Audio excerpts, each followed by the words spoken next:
That young that feller's a ball player. He'll give you the works every time. Gets all the hits, gives you the hard tag in the field. That feller's a real competitor. You bet your life. Hall of Fame manager, Casey Stengel. As stellar as Rosen was as a player, it is his character, intelligence, and unassuming courage that mark him as a man among men. Larry Ruttman, author of American Jews and America's Game. The greatest thrill in the world is to end the game with a home run and watch everybody walk off the field while you are running the bases on air. Albert Leonard Rosen.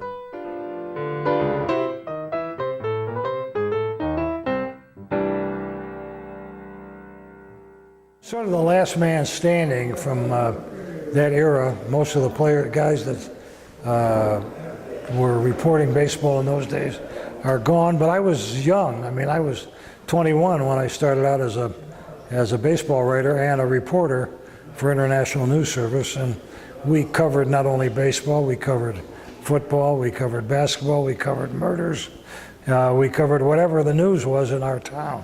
So in Cleveland, at INS, International News Service, we were there and did everything.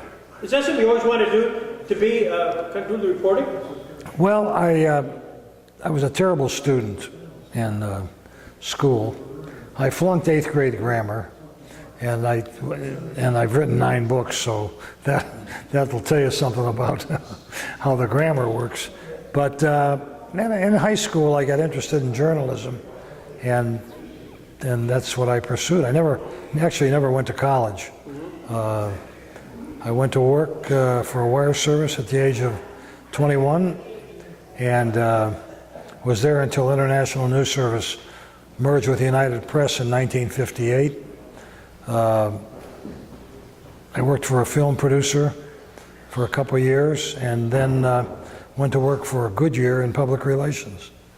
And eventually started my own company in marketing and PR. And then in 1983, video was just starting out, and we were doing some videos for some of my clients, and I decided to put some money together with some friends and started Bill Levy Productions, and it's been going 30 years this month. Now, I'm going to tell you my first experience, not my first covering the game. I can't remember whether it was 51 or 52. The Indians are playing the Yankees in a big series. They're one game out of first place, and if they win on Saturday, they go into the final game of the American League season tied. Luke Easter left 7 men stranded on base.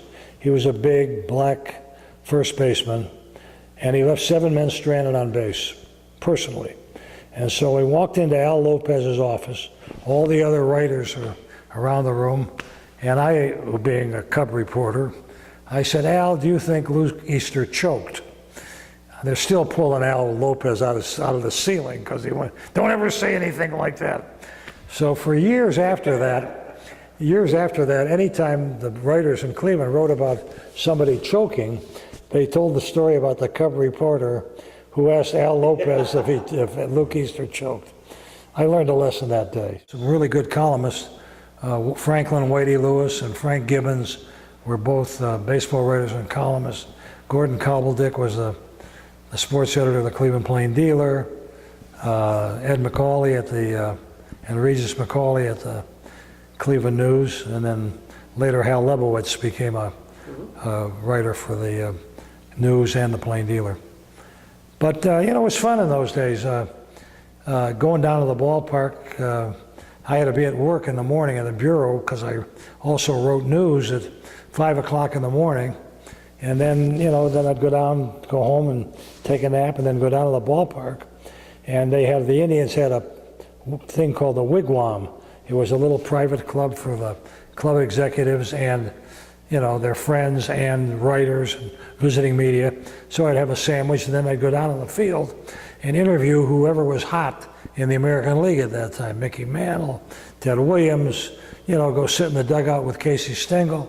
And so it was, And after you've done that, everything else is anticlimactic. Well, he was one of the, when I was covering baseball, I mean, he was sort of a folk hero in Cleveland for a period of 5 or 6 years that he was there. And, I covered him on the day that he was named Most Valuable Player. I interviewed him.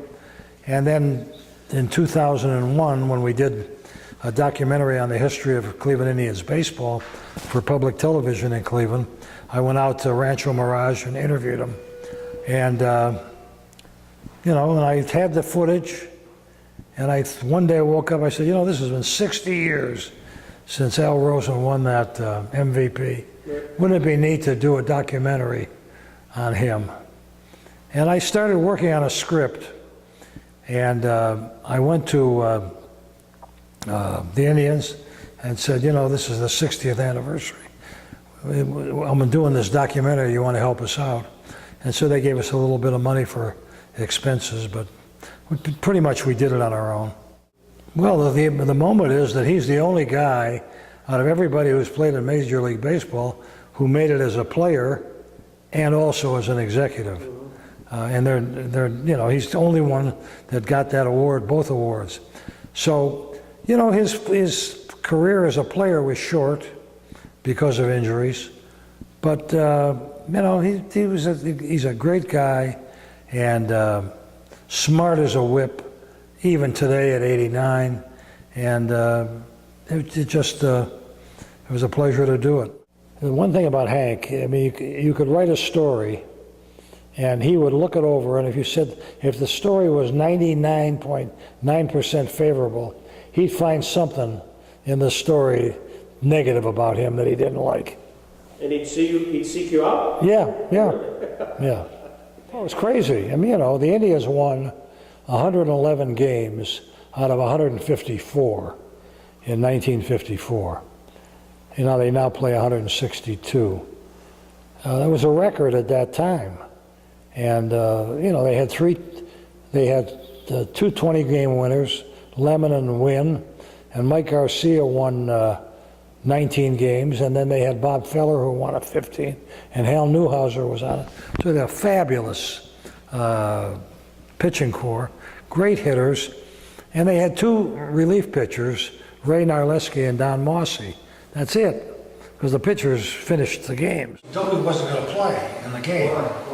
Well, he said, I don't feel well, and Rosen said, great games, big players play in big games.